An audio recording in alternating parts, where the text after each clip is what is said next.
Hello friends, welcome back to my channel. जैसा कि आज के टॉपिक से ही आप लोगों को समझ में आ गया होगा कि आज हम लोग भारत की नई शिक्षा नीति के बारे में जानेंगे। भारत की जो ये नई शिक्षा नीति है जिसे न्यू एजुकेशन पॉलिसी कहा जाता है, साथ ही साथ एनईपी भी इसे बोला जाता है, इसका शॉर्ट फॉर्म है। ये 2020 में बनकर तैयार हुई थी। समाजशास्त्र एक ऐसा विषय है जिसके अंतर्गत हमें समाजशास्त्र के सिलेबस को पढ़ना ही होता है, साथ ही साथ करंट अफेयर्स पर भी अपनी पकड़ अच्छी रखनी पड़ती है। तो इसी के अंतर्गत नई शिक्षा नीति आती है। तो चलिए हम लोग वीडियो को आगे बढ़ाते हैं, और मुझे ये पूरा आशा है कि आपको मेरी ये वीडियो देखते देखते ही नई शिक्षा नीति के बारे में पूरी अच्छी तरह से जानकारी प्राप्त हो जाएगी, तथा वीडियो देखते देखते ही आप अच्छी प्रकार से इसे समझ लेंगे। तो न्यू एजुकेशन पॉलिसी, इसकी घोषणा कब की गई थी? 29 जुलाई 2020 को। हम लोगों को डेट ये याद रखना होगा कि न्यू एजुकेशन पॉलिसी की घोषणा कब की गई? 29 जुलाई 2020 को। इसके पहले जो हमारी शिक्षा नीति है वो 1986 की बनी हुई शिक्षा नीति को ही हम लोग फॉलो करते आ रहे थे। उसके बाद 29 जुलाई 2020 को नई शिक्षा नीति बन के तैयार हुई। फिर इसके अंतर्गत आपसे ये क्वेश्चन पूछा जा सकता है कि हमारी जो न्यू एजुकेशन पॉलिसी है तो ये किसकी अध्यक्षता में बनकर तैयार हुई? तो न्यू एजुकेशन पॉलिसी की अध्यक्षता अंतरिक्ष वैज्ञानिक के कस्तूरी रंगन की अध्यक्षता वाली समिति में बनकर तैयार हुई। इसके अध्यक्ष कौन थे? अंतरिक्ष वैज्ञानिक के कस्तूरी रंगन का आप लोगों को नाम याद रखना पड़ेगा। इसकी घोषणा कब की गई? 29 जुलाई 2020 को। इसके अध्यक्ष कौन थे? अंतरिक्ष वैज्ञानिक के कस्तूरी रंगन की अध्यक्षता वाले समिति में ये रिपोर्ट बनकर तैयार हुई। ठीक है, ये दोनों पॉइंट आप लोगों को याद हो गई होगी। उसके बाद हम लोग एनईपी 2020 के कुछ महत्वपूर्ण बातों को देखते हैं। एनईपी 2020 के तहत वर्ष 2030 तक सकल नामांकन अनुपात, जिसे कि ग्रॉस इनरोलमेंट रेशियो यानी GER कहा जाता है, का लक्ष्य रखा गया 100%। मतलब कि जो नई शिक्षा नीति 2020 है, इसके तहत 2030 तक हमारे जितने भी स्कूल है, जितने भी सरकारी स्कूल है, उसमें बच्चों का जो नामांकन है, जो सकल नामांकन अनुपात है, मतलब उनका जो अटेंडेंस रहेगा, उनका जो इनरोलमेंट रहेगा, वो 100% ये लक्ष्य रखा गया। यानी कि कोई भी बच्चा जैसे अनपढ़ ना रहे, सभी का नामांकन स्कूल में किया जाएगा।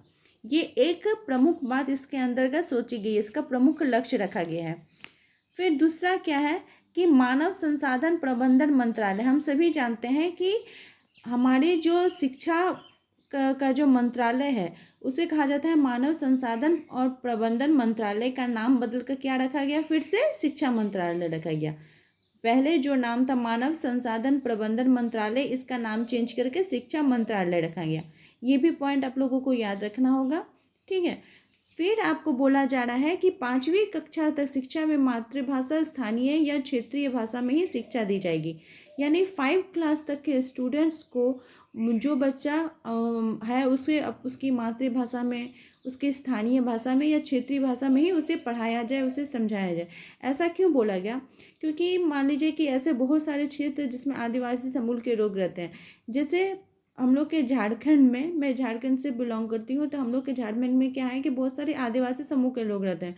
तो उस परिवार से जो बच्चे आते हैं, उनकी जो भाषा होती है, उनकी जो मातृभाषा होती है, स्थानीय भाषा होती है, वो बहुत ही हिंदी, वो कुछ हिंदी समझ नहीं पाते हैं या बंगला नहीं समझ पाते हैं। तो इसलिए ये इस नई शिक्षा नीति में जोर दिया गया है कि उन्हें उनकी मातृभाषा में, उनकी स्थानीय भाषा या क्षेत्रीय भाषा में ही जैसे उन्हें शिक्षा का माध्यम बनाया जाए।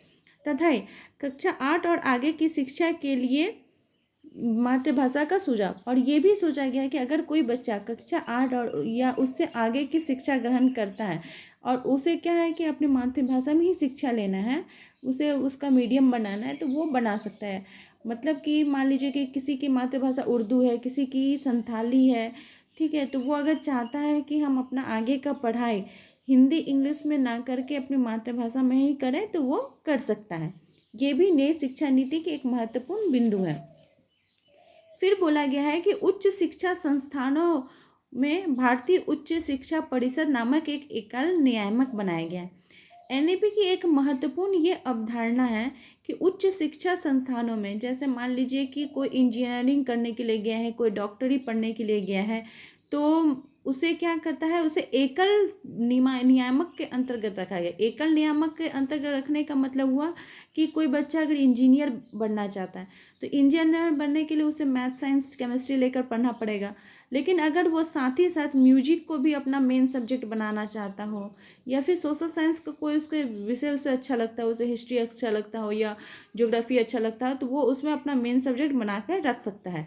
एकल बनाया जाएगा, मतलब एक रूप में बनाया जाएगा, जो कि पहले ऐसा नहीं था कि साइंस वाले स्टूडेंट्स आर्ट्स नहीं ले सकते हैं या कॉमर्स नहीं ले सकते हैं। लेकिन ये चीज़ अब हटाई जा गई है। अब वो साइंस पढ़ते पढ़ते भी आर्ट्स का सब्जेक्ट रख सकता है, म्यूजिक रख सकता है, योगा का रख सकता है, या फिजिकल एजुकेशन को अपना मेन सब्जेक्ट बना के रख सकता है। तो ये उच्च शिक्षा संस्थानों में भारतीय उच्च शिक्षा परिषद नामक इस एक एकल नियामक का गठन किया गया है। इतने तक आप लोगों को बातों को समझ में आ गया होगा। तो चलिए और हम कुछ महत्वपूर्ण बिंदुओं को देखते हैं। ये हम लोग महत्वपूर्ण कुछ बातें देखें, अब कुछ महत्वपूर्ण तथ्यों को देखते हैं कि क्या बोला जा रहा है। नंबर ए पे बोल रहे हैं कि भारतीय संविधान के नीति निर्देशक तत्वों में 6 से 14 वर्ष तक अनिवार्य तथा निःशुल्क शिक्षा का प्रावधान किया गया है।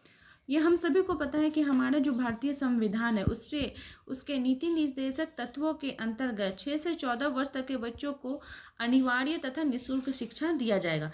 इसी के अंतर्गत ये प्रावधान किया गया कि 2030 तक हर एक स्कूल में, हर एक सरकारी स्कूल में या प्राइवेट स्कूल में बच्चे का जो इनरोलमेंट होगा वो उसे 100% किया जाएगा, और 6 से 14 वर्ष तक के बच्चों के लिए निःशुल्क शिक्षा दी जाएगी, उनसे कोई भी पैसा नहीं लिया जाएगा। फिर इसके अंदर भी दूसरे नंबर पॉइंट पे हम लोग देखते हैं कि 1948 में डॉक्टर राधा कृष्णन की अध्यक्षता में विश्वविद्यालय शिक्षा आयोग का गठन किया गया।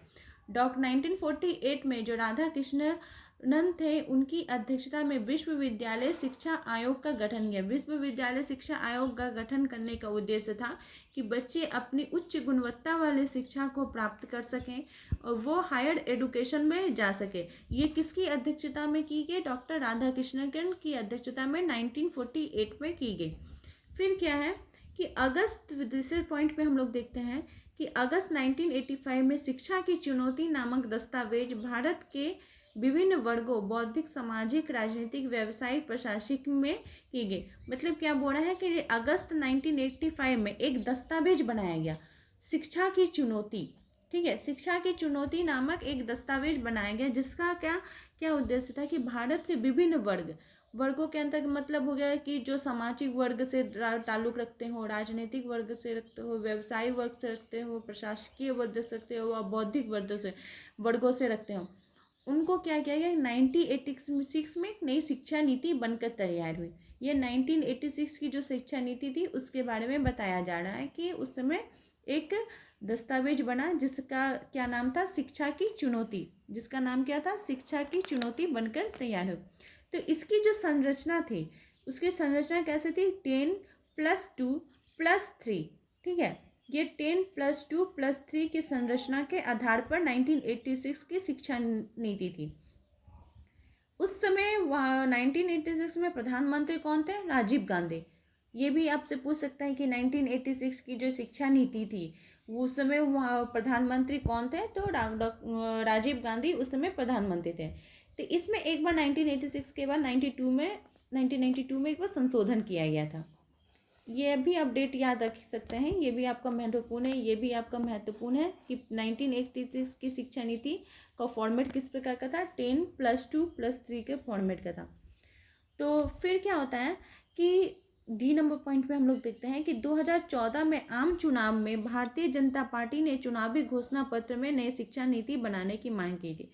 तो 1986 का ही से लेकर 2020 के जून तक वही 1986 का ही शिक्षा नीति चलते आ रहा था। इसके अंतर्गत ही क्या हुआ कि एक बार 2014 में जब आम चुनाव हुआ था, आम चुनाव में भारतीय जनता पार्टी बीजेपी ने अपने घोषणा पत्र में नई शिक्षा नीति बनाने की मांग की थी कि हमारी जो शिक्षा नीति है उसमें उसे कुछ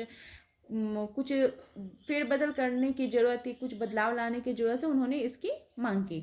तो इसी के फलस्वरूप फिर 2020 में नई शिक्षा नीति बनकर तैयार हुई। तो चलिए हम लोग देखते हैं हमारी नई शिक्षा नीति 2020 में क्या क्या इम्पोर्टेंट बातों को बोला जा रहा है। तो नई शिक्षा नीति 2020 के जो प्रमुख तथ्य हैं वे इस प्रकार हैं। पहला नंबर है कि संगीत, खेल, योग आदि का सहायक पाठ्यक्रम के बजाय मुख्य पाठ्यक्रम।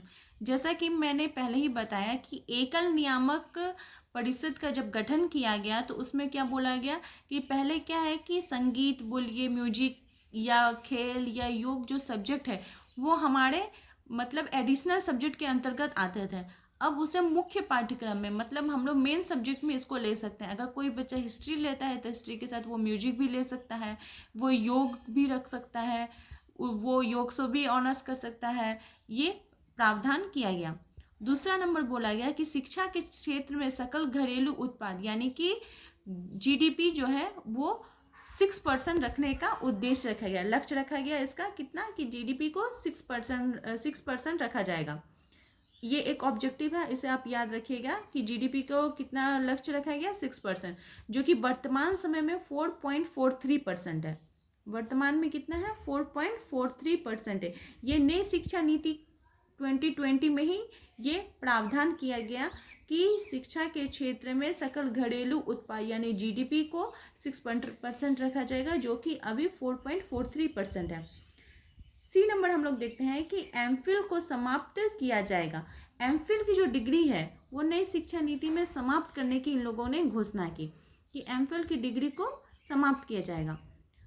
उसके बदले आप डायरेक्ट जैसे ही आप मान लीजिए कि ग्रेजुएशन करते हैं, ग्रेजुएशन करने के बाद आपको 1 वर्ष का स्नातकोत्तर डिग्री करने के बाद आप पीएचडी में एडमिशन ले सकते हैं, जो कि हम आगे के पॉइंट में देखते हैं। पॉइंट नंबर 4 में हम लोग देखते हैं D4 नंबर में कि अनुसंधान में जाने के लिए 3 साल स्नातक डिग्री के बाद 1 साल स्नातकोत्तर करके पीएचडी में प्रवेश किया जा सकता है। जैसे आप लोग सभी को पता होगा पीएचडी का मतलब क्या है कि हम कोई चीज़ को लेकर अपने सब्जेक्ट में कोई एक टॉपिक को लेकर रिसर्च करते हैं। तो अनुसंधान में जाने का मतलब है कि आप अगर रिसर्च करना चाहते हैं कोई भी अपने टॉपिक को लेकर, अपने सब्जेक्ट के किसी भी टॉपिक को लेकर, तो आप 3 साल तक का स्नातक की यानी कि आप 3 साल तक का बीएड की। बीएड करने के बाद जब आप स्नातकोत्तर करें यानी एमए कर रहे हैं, एमए करने का 2 साल होता है, तो 1 साल में ही आप एमए करने के बाद पीएचडी में आपको एडमिशन मिल जाएगा। आप अपना रिसर्च को चालू रख सकते हैं, चालू कर सकते हैं। ये एक महत्वपूर्ण बात सोची गई है एनईपी के द्वारा। इससे छात्रों का समय का बचत होगा। और इसके 5th पॉइंट पे हम देखते हैं कि एनईपी 2020 में शिक्षकों के प्रशिक्षण पर विशेष बल दिया गया। नई शिक्षा नीति 2020 का ये मुख्य उद्देश्य था कि शिक्षकों की जो गुणवत्ता है कि उसमें सुधार किया जाए, उस पर विशेष बल दिया जाए। मतलब वो शिक्षक जो हैं जो ट्रेंड होके आ रहे हैं, जो अपना डिग्री धारण कर बीएड डीएलएड ये सब करके आ रहे हैं, जैसे उनकी गुणवत्ता अच्छी हो। इसके फलस्वरूप इसके कारण ही 12 क्लास तक में अभी सीटेट को या फिर अपना स्टेट टेट को पास करने का प्रावधान किया गया है कि वही टीचर बन सकते हैं जो कि सीटेट या एस्टेट क्वालिफाई किए हों। इसका मुख्य उद्देश्य शिक्षकों के गुण में जैसे बढ़ोतरी हो, वो बच्चों को जाकर अच्छी प्रकार से पढ़ा सकें, उन्हें समझा सकें। फिर है हम 6th पॉइंट में हम लोग देखते हैं F नंबर में कि नेशनल साइंस फाउंडेशन के तर्ज पर नेशनल रिसर्च फाउंडेशन लाया जाएगा। जो नेशनल साइंस फाउंडेशन है ये एक जो फाउंडेशन है इसको कैसा किया जाएगा, नेशनल रिसर्च फाउंडेशन किया जाएगा। साइंस मतलब जो वैज्ञानिक अनुसंधान कर रहे हैं, कोई नई चीज़ों की खोज कर रहे हैं, उसको परिवर्तन करके नेशनल रिसर्च फाउंडेशन किया जाएगा। साइंस में मतलब क्या हुआ कि एक कोई विशेष विषय को लेकर बोला जा रहा है कि साइंस का स्टूडेंट या साइंस में ही जा सकता है, तो उसको चेंज करके रिसर्च में कि आप मतलब कोई एक विशेष विषय को ही बल नहीं दिया जाएगा, इसके बदले नेशनल रिसर्च फाउंडेशन लाया जाएगा। उसके बाद के पॉइंट में हम लोग देखते हैं पहली और दूसरी कक्षा गणित और भाषा की रहेगी। चौथे और 5वीं कक्षा के बालकों के लेखन पर जोर देने की बात कही जाएगी। यानी पहली कक्षा और दूसरी कक्षा में जो स्टूडेंट पढ़ रहे होंगे, जो बच्चे पढ़ रहे होंगे, उन लोगों का सब्जेक्ट मैथ रहेगा, साथ ही साथ उनकी भाषा यानी उनकी लिटरेचर रहेगी। और चौथे यानी फोर्थ क्लास और 5 क्लास के बच्चों को उनके लेखन पर जोर दिया जाएगा, उन्हें लिखने का प्रेरित किया जाएगा, उन्हें लिखने को सिखाया जाएगा। मान लीजिए कि उन्हें कोई एक टॉपिक दिया जाएगा, उससे उनकी जो सोच है उसे विकसित करने को, उनको अपनी भाषा में बोला जाएगा कि वो किस प्रकार से लिख सक रहे हैं, ये लेखन पर जोर दिया जाएगा। इसी के आगे और कुछ इम्पोर्टेंट पॉइंट है, हम लोग और आगे देखते हैं। एनईपी के अंतर्गत 8 नंबर पॉइंट यानी एच नंबर पॉइंट पे हम लोग देखते हैं कि स्कूलों में 10+2 का जो फॉर्मेट है उसके स्थान पर 5+3+3+4 का फॉर्मेट शामिल किया जाएगा। इसका मतलब क्या है, इसे हम लोग थोड़ा डिटेल्स में समझते हैं। 5 यानी कि पहले 5 साल में, ये जो 5 है उसमें बोला पहले 5 साल में प्री प्राइमरी स्कूल के 3 साल, कक्षा 1 और कक्षा 2 सहित फाउंडेशन स्टेज, यानी कि प्री प्राइमरी स्कूल हम लोग जैसे जानते हैं कि किड्स प्ले स्कूल या किड्स स्कूल जो है कि बच्चे जहाँ पे जाकर अपनी जो प्रारंभिक शिक्षा बनाते हैं। तो अभी तक क्या था कि वो प्राइवेट स्कूल के ही थे, मतलब शहर के बच्चे ही इस प्रकार के प्ले स्कूल में जाकर उनका एडमिशन होता था, गांव घर में इस प्रकार के स्कूलें नहीं पाई जाती थी। तो वो प्ले स्कूल्स के ही तर्ज पर प्री प्राइमरी स्कूल बनाया जाएगा, जिसमें बच्चे 3 साल पहले के 3 साल अपना वहाँ पे वो पढ़ेंगे। प्री प्राइमरी स्कूल पढ़ने के बाद उनको कक्षा 1 और कक्षा 2 में शामिल किया जाएगा। जैसे नर्सरी KG1 KG2 होता था, उसी प्रकार का प्री प्राइमरी स्कूल होगा। उसके बाद कक्षा 1 आएगा, क्लास 1 आएगा, क्लास 2 आएगा। तो इधर का 3 साल और इधर 2 साल, 5 साल हो गया, 5 साल हुआ। अब उसके बाद क्या होगा, सरकारी स्कूल 3 साल की प्री प्राइमरी के बाद कक्षा शुरू होगा। तो जब आप कक्षा 1 3 साल का जब आप प्री प्राइमरी स्कूल कर लेंगे, प्राइमरी करने के बाद कक्षा 1 और कक्षा 2 स्टार्ट हो गया, ये हो गया आपका 5 साल। ठीक है, उसके बाद 3 साल का क्या बोला, इसके बाद कक्षा 3 से 5, तो 1 2 तो इसी के अंतर्गत आ गया, ये 5 जो नंबर है उसी के अंतर्गत आ गया। ठीक है, 3 साल का प्राइमरी स्कूल और क्लास 1 क्लास 2 टोटल मिला के हो गया 5। उसके बाद आ गया 3, इसके बाद कक्षा 3 से 5 यानी 3 4 5 आ गया इसके अंतर्गत। ठीक है, फिर क्या बोला, ये दोनों कंप्लीट हो गया, अब हो गया +3, फिर +3 में आ जाएगा 3 साल का मिडिल स्टेज, ये मिडिल स्टेज का बात कर रहा है। तो 6 to 8 हो गया मिडिल स्टेज में। फिर क्या बोल रहा है, कक्षा 9 से 12वीं तक। तो ये जो 4 बात किया जा रहा है, 5+3+3+4 जो हो गया, ये हो गया class 9 class 10 class 11 class 12, 4 class हो गया। तो यानी कि पहले का 5 साल हो गया, 3 साल का प्राइमरी प्री प्राइमरी, जिसमें वही KG1 KG2 इस प्रकार का नर्सरी प्रकार का स्कूल रहेगा 3 साल का। उसके बाद क्लास 1 क्लास 2 आ गया। फिर यहाँ पे आ गया क्लास 3 क्लास 4 क्लास 5। फिर यहाँ पे आ गया क्लास 6 क्लास 7 क्लास 8। उसके बाद यहाँ पे आ जाएगा क्लास 9 10 11 12 हो गया। तो 5+3+3+4 जो कि पहले था 5+2 का जो 10+2 का जो फॉर्मेट था उसे चेंज करके 5+3+3+4 का फॉर्मेट किया गया। कुछ भी कठिन नहीं है, आप लोग कोई समझने में दिक्कत नहीं होगी। मुझे आशा है कि मैंने जो बताया उसे आपको अच्छी प्रकार से समझ में आ गया होगा। उसके बाद क्या बोला कि पहले 11वीं कक्षा में विषय चुना जाता था, अब 9वीं कक्षा में विषय चुनने की आज़ादी मिली। ये भी एक इम्पॉर्टेंट पॉइंट है कि पहले क्या था कि बच्चा जो था वो मैट्रिक एग्ज़ाम पास करता था, उसको स्कूल में जो सब्जेक्ट है उसी को लेकर पढ़ा जाता था। तो उसको पास करने के बाद जो वो 11 में एडमिशन लेता था या इंटर फर्स्ट ईयर में बोला जाए, तो उसे सब्जेक्ट चुनने को कहा जाता था कि आप साइंस के क्षेत्र में जाओगे कि कॉमर्स के क्षेत्र में जाओगे कि आर्ट्स के क्षेत्र में। वो जाके क्लास 11 में अपने सब्जेक्ट को चुनता था। तो ये चीज़ का जो प्रावधान हो गया वो 9th क्लास में हो जाएगा कि 9th क्लास में ही बच्चा रजिस्ट्रेशन के समय अपना सब्जेक्ट चूज़ कर लेगा कि उसे कौन से स्ट्रीम में जाना है। यानी कि जब आप इस स्टेज पे पहुँचेंगे 5+3+3+4 के स्टेज में पहुँचेंगे 9th क्लास में ही, जब आपका रजिस्ट्रेशन होगा तब आप अपने सब्जेक्ट को चुन लीजिएगा। तो यही थी हमारी नई शिक्षा नीति और मुझे आशा है कि आप लोगों को मैं अच्छे प्रकार से समझा सकी होंगी। तो मेरे वीडियो के साथ बने रहिए और आगे की क्लास में हम लोग कुछ इम्पॉर्टेंट यूजीसी नेट के प्रीवियस ईयर क्वेश्चन को देखेंगे कि एग्ज़ाम में किस प्रकार के क्वेश्चन आते हैं विथ एक्सप्लेनेशन के साथ पूरा डिटेल्स एक्सप्रेशन मैं आप लोग को समझाने का कोशिश करूँगी। और मेरी ये वीडियो आप लोगों को कैसे लगती है प्लीज़ कमेंट करके बताएं तथा मेरे चैनल को सब्सक्राइब करें, लाइक करें। Thank you.